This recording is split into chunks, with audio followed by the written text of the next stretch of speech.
Hello everyone, Dwayna Boswell Lochelle here with the Boswell Law Firm, and it is nice to be back doing a live. We're about 13 minutes later than what I normally would want to do this, and getting all kinds of interesting pop-ups that aren't normal. But anyway, yeah, we are back and doing our live again, and this week I just really wanted to talk to everyone. Um, it seems like since the crazy storm and power outages that we all suffered, things have gotten a little strange. Um, and I've been getting several calls from people having CPS come and knock on their door. And, some crazy things happening with these cases. So I just kind of wanted to revisit a topic that I've talked about before, and that is what CPS can and can't do when it comes to their investigations and recommendations that I would have for anybody when CPS comes knocking. So first I want to say that there are some very, very good and caring CPS workers out there, and they have a difficult job, and it's a very unfortunately necessary job, to make sure that children in abusive situations are protected. With that being said, CPS do have rules and regulations and procedures that they have to follow when conducting an investigation. And there's different levels of an investigation. So if they think that there is an immediate danger to a child that warrants immediate removal, then they have to go to a judge and get a warrant for the removal of the children. Just like if you were being charged with a crime, they can't just come in with the children. Um, if they don't believe that there is an immediate need for a removal, so back up, whenever they do an immediate removal, um, typically speaking, the first contact that you may have from CPS would be them showing up with a sheriff or constable to issue the warrant and remove the children on the spot. If that happens within 14 days, you'll be in court at a hearing where you'll be able to present evidence and see if you can get the children returned to you and the case dismissed, or whether or not they believe that there's enough evidence there for the court to issue temporary conservatorship or custody to CPS while the parents do certain services that CPS believe will help rectify the situation, or in extreme situations, the court may order that CPS doesn't have to provide those services and move towards a faster termination of the parental rights in those cases. Once again, those are extreme cases. Typically, what you're going to have is CPS having a concern. If they come in and they investigate and they have a concern, then they will do what they call a family safety plan.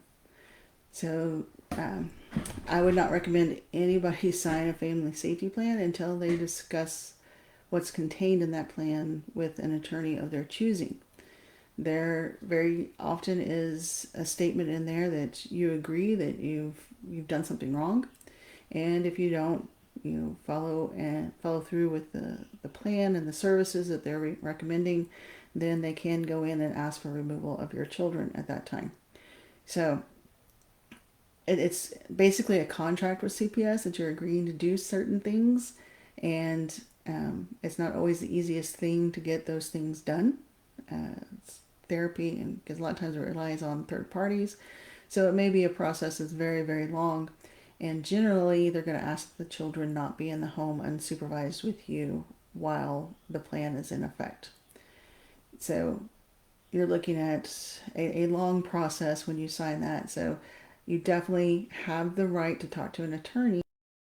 It's contained in a family safety plan before signing it. CPS will not have the right to remove the children if you refuse to sign the safety plan unless they go and get that warrant that I just talked about from a court. So typically what I'll see is if they're going to do a family safety plan, then they don't believe that there's an immediate danger, but there could be a situation that is not the best for the child. Um, Now, refusing to sign a safety plan, They could go and get that emergency order and remove the children, but it still gives you a quicker resolution to what's going to happen and court ordered services as needed in those cases. So it doesn't put you in any different position of not having your children to not sign that until an attorney reads over them. Now, what I've seen happen over the past week is a CPS worker helping a parent violate a court order. That is not something that is allowed. CPS cannot encourage anybody to violate a court order.